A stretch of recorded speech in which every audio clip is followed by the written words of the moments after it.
brought to you by Head Start Basketball. Hello and welcome to the Hoop Heads podcast. It's Mike Klinzing here with my co-host Jason Sunkel. And tonight we are coming to you after Game 2 of the NBA Finals. Warriors 109, Raptors 104. Flashbacks of Cavs Game 7 with the Warriors in 2016 with the lack of scoring in the last 5 minutes of the game, Jay. Yeah, it was the first thing we said when we got on this call was I just said I was totally thinking that this was Game 7 of 2016 NBA Finals. I mean, no one could score in the last 5.5 minutes, and obviously there's lots of different things that went on in the last like half the fourth quarter. And I think it's a little bit different than the Golden State Cleveland game was the fact that the third quarter was just a straight barrage of points. There were a lot of points in the third quarter from both, like obviously starting off with Toronto giving up 18 points to Golden State to start. So like it's very stark contrast to have a team rattle off 18 straight points to start the third quarter, and then the only basket they make in the last 5.5 minutes of the game is a Andre Iguodala 3-pointer with 4.9 seconds left. It's just very strange. It's very strange, but again, with the number of guys that Golden State had out of the lineup and the guys they had out on the floor there in those last couple minutes, you know, it's not hard to figure out that they were going to have difficulty scoring with the lineup that they had out there. When the Toronto Raptors go to the NBA version of the box and one, you know that the other team is pretty limited as far as how they're going to try to generate offense. And really, you know, I mean, you watch this whole game, and on both sides, it was pretty interesting because the Warriors, you know, Draymond was good going to the basket, and I think, he ended up with 17, but I don't think he took – I guess he took 2 threes, but it felt like he was completely unwilling to shoot a three-pointer. And there were a lot of guys just kind of standing on the perimeter, not being guarded for both teams. And we talked about it in the last game. I thought the big difference in that fourth quarter, at least, and kind of throughout the game, is Gasol just didn't want to shoot tonight. And he had probably 3 or 4 shots where the ball kicked out to him, and he might have had to get it off a little quick, but he was clearly the open guy after the pass swing, get it to the next guy who's open, and he ended up being the guy that Golden State left open, and he just wouldn't take those shots there in the fourth quarter. And I think that's what really hurt him, and then that put him into some desperate situations where they ended up taking some contested and tough shots. And I just thought Gasol tonight was not very good offensively. I didn't think he helped them very much on the offensive end of the floor. And that to me in the last 5 minutes, he was the guy I kept seeing open, and he couldn't put it in. It was the Andrew Bogut effect, man. I told you, got to get some Bogut in that game. Like I couldn't believe. Now obviously there was situations that led to Bogut playing, like Looney got hurt, so they really didn't have much of an option. They had to put him in. But I just think and Cousins, you and I were texting at the beginning of the game. We couldn't believe that he was starting and going to play a lot of minutes tonight. I think he ended up playing 27 or 28 minutes, which he was definitely sucking wind at the end. And if that would have gone to overtime, he might have keeled over by the time the game was over. I mean, every time they cut to him on a close up, you could just see his chest heaving. But it looked like a 65-year-old man who had been smoking since he was 18 years old was running around on the floor out there. Yeah, or it reminded me of one of those CPR dummies that you got to see the chest rise and fall. That's what it looked like there. But he was good. I mean, he passed the ball well and ended up with 6 assists. He played relatively good defense and moved his feet and tried to stay in front of people. He had 10 rebounds, knocked down 1 3, and I thought he was impactful. He made a difference, especially without Looney. You know, you needed Cousins. You needed what you got from Bogut. Bogut played 7 minutes, had 6 points, and tapped in 3 alley-oops. So you wouldn't have expected to get that out of Andrew Bogut. And it was a very, again, I'm not sure that this game, again, is indicative of what the rest of the series is going to look like. Maybe this is just the pattern for how this series is going to go, that there's going to be no rhyme or reason to each and every game. But, this game had such a weird feel to it in that started out, and we talked to as we were texting that Golden State spacing, it felt like it was just going to be impossible for them to score in that first quarter. Like they just Clay and Steph couldn't get any room, and Toronto was sagging off all those other three guys into the key. And every time Clay or Steph put the ball on the floor, there was a guy there. Anytime they come off a screen, somebody was bumping them, or there was another body there. And they Yep. were just making it really tough for them to score. And then they had that nice run at the end of the first half to close it back down to five. And I think that even was though, I think that was the turning point in the game, Mike. That was, in my opinion. I know they started off 18-0 to start the third quarter, but I think that last minute and a half of the first half was kind of what set the tone to start the third quarter. And Toronto kind of fell into a bit of a tailspin because I think, if I'm not incorrect, Mike, in the last minute and a half of the second quarter, Golden State was down 11 or 12 with a minute and a half left, and Golden State scored like 7 straight points on Curry three, which, by the way, he almost made that half quarter at the buzzer at halftime. yeah, that was That very close. That thing rimmed out. But it, I you, agree. I agree with you. It was about a 12 point. I think their biggest lead was 12, and I think that occurred sometime there late in the second quarter. And then Golden State's run at the end of that quarter to get it down to five, I agree, was key. That kind of started. It kept them within shouting distance. And I think if you went in at halftime, I think Golden State would have said we didn't play a very good half, and we're only down five on the road. And so they had to be feeling, I think, at least fairly good that they had been able to make a comeback. And then obviously they just started out like crazy in the second half and banged home some shots. And they got some easy baskets too in yep, that yep. run where they were pushing up. Draymond did a nice job. I thought he was terrific tonight. Again, just all around, and just his effort, playing hard defensively, getting the ball off the defensive glass and then taking it the length of the floor and making a good decision, either shooting the ball or taking it and kicking it out to one of the shooters. I just thought his energy level, I think, set the tone.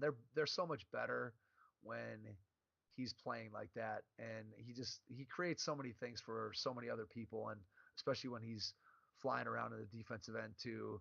He just, he had, how many times did he poke the ball away from Kawhi? He had a couple blocks in there, and he's just, again, we know it, but he's a nuisance. I mean, he just is. He's very, very good at what he does, and when he's playing at his top level, it makes Golden State really tough to beat.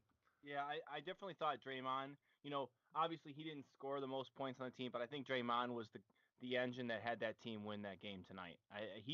You could just see anytime that he got the opportunity to get the rebound, he just pushed the ball up the floor, which is exactly what he did against Portland. And I don't know why he doesn't do it more often. And obviously, it'll be interesting to see now that next game's not till Wednesday.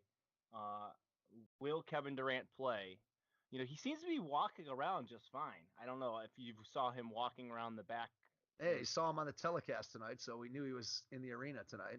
Yeah, I yeah. thought what was So interesting. I thought what was interesting, and it's kind of been the pattern here for the last couple of weeks with Golden State is, Clay started out shooting the ball really well and kind of carried them. I think he scored their first 8 or maybe their first 11, and Steph was kind of nowhere to be found with whether he was feeling sick or had a headache, or I don't know what was going on. Obviously, he was getting a little bit of medical treatment there, but Clay was hot at the beginning, and then Clay kind of disappears and eventually goes down with a hamstring injury, and then Steph picks it up during that run and really, starts taking over and doing the things that he does, and then it seems like they're kind of trading back and forth. And neither one of them, they're not both getting hot at the same time. It's almost like they're taking turns, which is kind of interesting. That hasn't always been there. That hasn't always been the pattern. Sometimes they both get going at the same time, and it feels like even against Portland and then on into this series, one's going and the other one's not, and they've kind of just traded roles back and forth. yeah, yeah, I completely agree. did you see? Drake was obviously kind of docile today. Did you see the sweatshirt he was wearing tonight? I read something. It was a Home Alone Kevin Homo, Durant. Where's yeah, Kevin? it's where's Kevin? And Macaulay Culkin tweeted, "I'm right here, bro. Direct message me. See you at the Nice, barbecue." nice. That was classy, There, Macaulay Culkin. there you It's good, go. There but you I go. don't know. I think it's going to be interesting to see what happens. Obviously, once again we're kind of it's hard for us to sit here and make a prediction on what's going to happen in Game 3 when we don't know about Clay's injury now, which he apparently said after the game that thinks he's going to be fine to play in the game. Obviously, I don't know what other response you expect him to give, but that's the response he gave. Kevon Looney said that he doesn't know. He iced it, then rested, and then iced it again, and said it's feeling pretty sore. He has to know how it's feels when he wakes up. So who knows if he's going to be able to play? And obviously, like Kayvon Looney is not the one that's making the engine run, so I don't necessarily know that that's a huge loss. I think it's a big loss, but if Bogut provides the minutes that he provided tonight, then they'll be okay. And then obviously the elephant in the room is Durant going to play?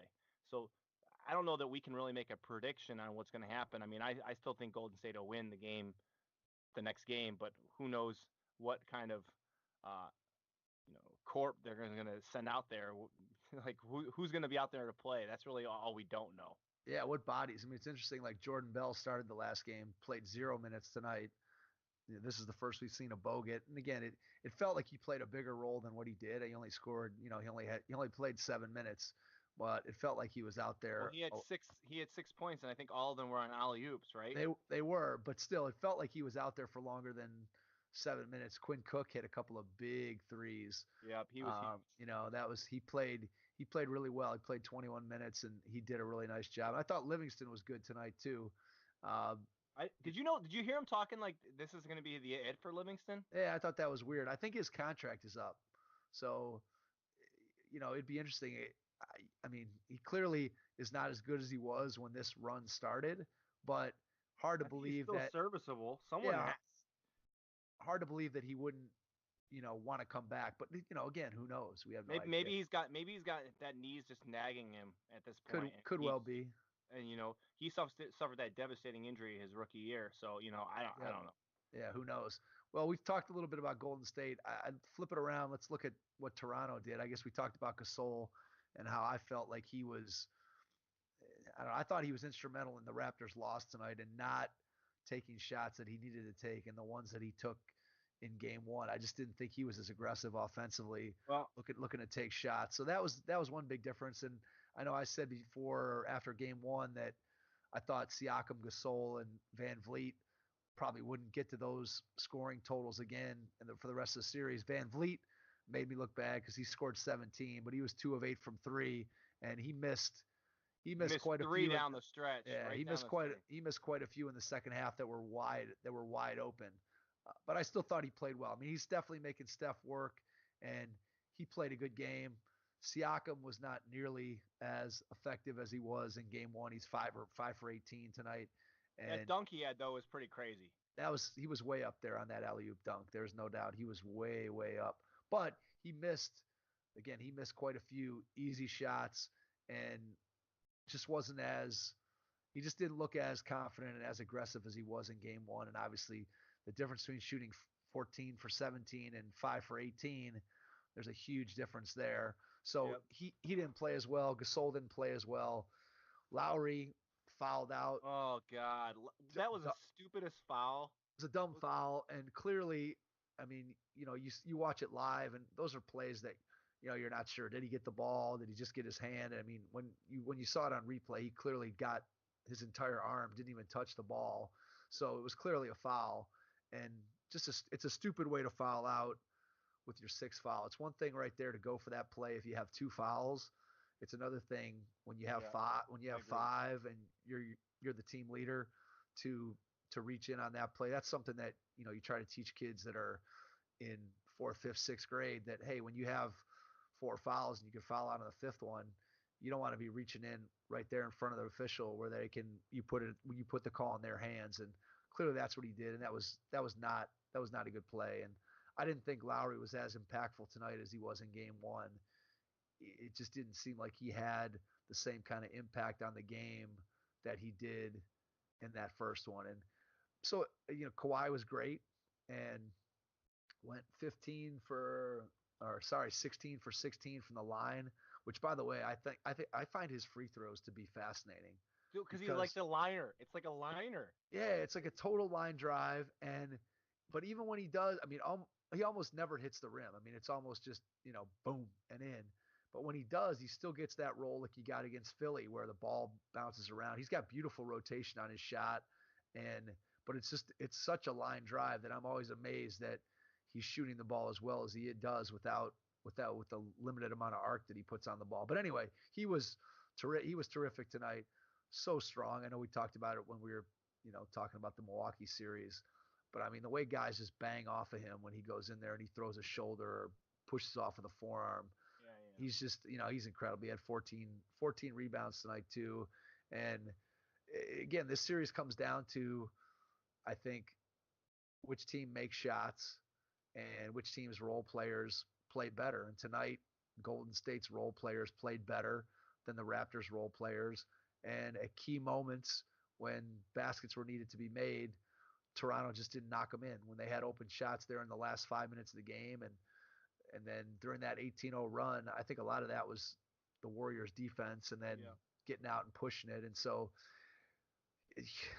I don't know. It was an interesting game. Completely different feel than game one. Completely different feel, and I think it still comes down to, for me, you know what you're going to get out of Kawhi Leonard. You know what you're going to get out of Clay and Steph, and to a certain degree, you know what you're going to get out of Draymond. At this point, it seems like the effort that he's going to give every game is going to be there. Now, he may score a little bit more, a little bit less, but you're pretty certain what you're going to get out of him. So then it comes down to, what are you getting out of the other couple guys that the Warriors can depend on, and then what do those other Raptors guys do? And tonight, clearly I think the Warriors supporting cast played better in key moments than the Raptors supporting cast did. So, Yeah, I agree. All right, you ready for our new tradition? all right, you got a magic tweet for me? Two magic tweets, all right? This was Okay. immediately after the game. Okay, I'm Golden ready. State's championship experience saved the game tonight. Livingston securing the ball led to Iguodala's game-winning three. That's the first tweet. And then Okay. the second tweet, the Warriors win despite Clay going out, just showed why they are the back-to-back champions. That whole sentence is a mess. Steph, Draymond Green, and DeMarcus Cousins all stepped up to tie the series. Well, hey, you only got 140 characters, so. No, you have 280 now, Mike. You got Oh, 280. all right. Well, I'll take it. You got there, but there's some good Magic Johnson insight. Listen, I have to say, back to the game. I just sat at halftime thinking, there's no way Toronto wins this game. I saw how that second quarter ended, and I just said, and I don't even know. I don't think I texted you, but I texted my buddy, another Mike, and I said, there's just no way. There's no way they're gonna win this game. I just don't feel it. I feel like it's over. It's done with. And yeah, I predict. I don't know if did you see my tweet earlier before the game started? I tweeted my pick. 114.99. Yeah, so I was It's a a little little. off. I originally had 110.99, and then I decided that I bumped it up to 114 because I just felt like they were gonna score a lot. But Well, if they would have scored in the last 5 minutes, a couple baskets, you might have been a little bit closer. You might have gone over. yeah, it might have been over. But I don't know. I just think, like we said before, I think Golden State's still going to win the series. It's going to be interesting to see how they go about doing it and like who's playing and all that. But I just think, kind of like what you talked about, the Toronto's role players are just going to probably shrink in the moment because A, they're inexperienced, and B, they're just not not as seasoned. And I guess it's the same thing, but they're just not there with the Golden State. Even though Golden State's quote unquote role players, I mean, Andre Iguodala is a role player, but he's huge. I mean, he's been a huge benefit for Golden State during this run. Okay, he obviously won the MVP in 2015 for the finals, but he's a huge seasoned vet. And then you've got even Sean Livingston and Andrew Bogut. Heck, he played 7 minutes tonight, but he used those 7 minutes to the best of his ability and was impactful to the game. So I just think in the end, Golden State's going to come out on top, and I just don't think there's any way Toronto wins the series. All right. So the question for me is that if you're Toronto, you got to look at this game and you got to say, man, we let it get away at home. We gave up an 18-0 run to start the second half. We held Golden State basically scoreless until the last 6 seconds of the game for whatever the last 5.5 minutes or whatever it was. They only scored one basket. We are at home. We had a 1-0 lead. We had Durant injured, Looney injured.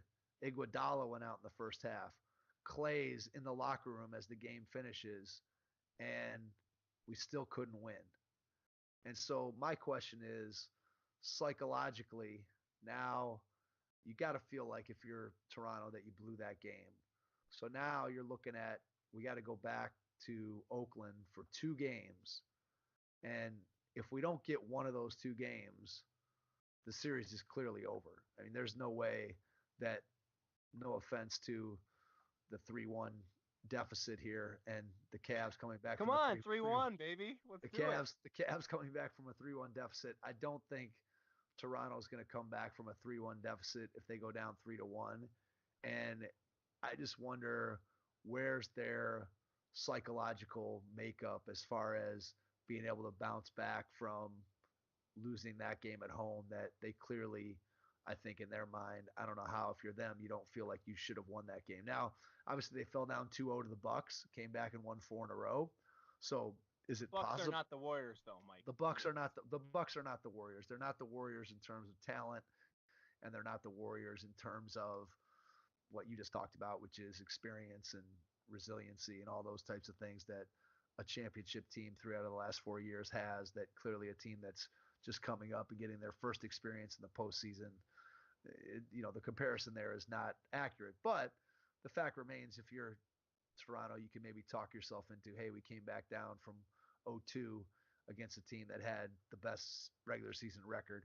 So maybe they won't be, afraid of the moment there in Oakland. But I kind of think, I mean, to go along with my prediction back from the beginning of the series, I think now Golden State takes these next 2 games at home and kind of psychologically finishes off Toronto in these next 2 games. And then I will say if they win Wednesday, if Golden State wins Wednesday, it's over. It's you put a fork in it. We don't talk about must-win games unless it's like the series is over. But I'm telling you right now, if Golden State wins on Wednesday and they go up 2-1, I think there's no chance that Toronto recovers, and then they'll lose games 4 and 5. Done. Yeah, I think they're going to lose 3, 4, and 5. I don't think. I think if they're going to get one, I think they have to. I don't know. I think Golden State's going to win the next one. I think if Toronto's going to get one, they have to get Game 4, because I don't know that they can come back from losing that game at home right away, going to Oakland, their first time in that environment in the finals on the road. I think that's going to be a tall order. I think they're more likely to get Game 4 if they get any of them, but I think my prediction at the beginning of the series is going to ring true. I think they're going to go down in 5, and the Warriors are going to be celebrating in the Nova Scotia Bank Center or whatever it's called. So, real quick, I think it's Air Canada, isn't it? No, it's not Air Canada anymore. It's what it used to be. Now it's the Scotia Bank Arena or something. Yeah, and it's got a. These stadiums, they're terrible days. We got I don't even know what the Rocket Mortgage Fieldhouse now. Yeah, with the worst one. You're not gonna say Smoothie King. Don't say Smoothie it. King, man. No, Smoothie King is the worst. That's the worst. Come on, Zion's gonna be sipping on some Smoothie King. That is terrible. Smoothie King, come on. Let's get real. So Let's get a real sponsor in there. One fun fact that I would share with you, or one stat that I'll share with you before. I mean, I don't have any much else to say, but the run between the second and the third quarter, the 20-0 run that the Warriors went on, it's the longest by a team in the NBA Finals since the merger in 76, 77. I mean, I believe it. Yeah, I mean, that takes a lot to score in an NBA game, to score 20 when your opponent scores nothing. That's tough to do. I mean, that's very tough to do. It has to be a combination of really good defense, good offense, and bad offense, terrible offense and terrible shooting by the other team. Yep. And just like in Game 1, I think a big difference.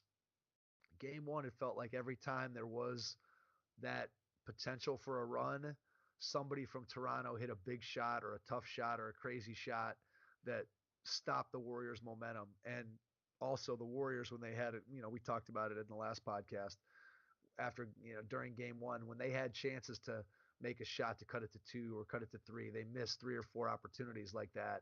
And those are small plays that make a big difference. Yep. And tonight, all those plays, all those shots, whether it's shots going in or whether it's shots missing, all those plays went in the Warriors' favor tonight. Whereas I think in game 1, they all went in the Raptors' favor. And you just didn't see the banked in 3. Like, you didn't see the crazy goofy layup. You didn't see any of that stuff from Toronto. You just saw Golden State getting up and down the floor and scoring those easy baskets during the 20-0 run. And then when it did get tough and when they did have to grind it out, they found a way to get it done on both ends of the floor. And so they were able to shut down Toronto even though they couldn't score.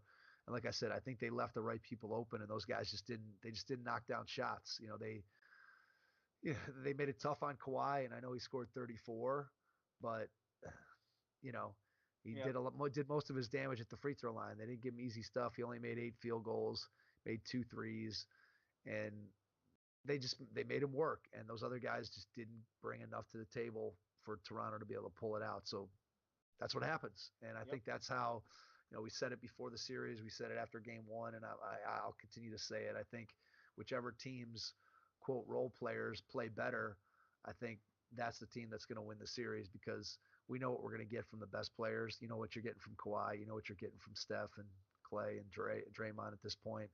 And, it just depends on which of those other guys plays better. And I think tonight Golden State's role players played better. Because, again, Clay and Steph, neither one of them had what I would say was a great game. 23 and 25, yeah. I mean, they were fine. I mean, they played, it was an average game for each of them, which is really, really good, better than 95% of the players in the league. But it wasn't like they were crazy on fire or doing things that were totally out of character or ridiculous in order to carry them to a victory. They just played well, and Golden State was fortunate enough to have some other guys step up, and Toronto just didn't have the same production from their role players, and that was the difference. I agree, and we'll see you Wednesday night. We'll be back to recap Game 3. We'll have to be. I'll be broadcasting from Charlotte, North Carolina, on Wednesday. Oh yeah, nights. You're going on Wednesday night. So we're gonna have to see. I'll be down at the Jay Billis Skills Academy, Jay Billis Skills Camp on Thursday, Friday, Saturday, and Sunday this week. So looking forward to going down there and checking things out. But I'll have to be calling in remotely. Have to figure out what the technological solution will be for us to be able to broadcast after Wednesday and Friday's game. So should be fun. Should be fun. So we'll see what happens. We're looking forward to Game 3, and like I said, my prediction of Warriors in 5 still stands, and we'll see what happens. My prediction is still dead on arrival.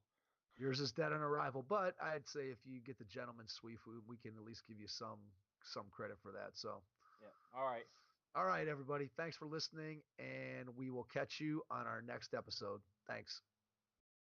Thanks for listening to the Hoop Heads podcast, presented by Head Start Basketball.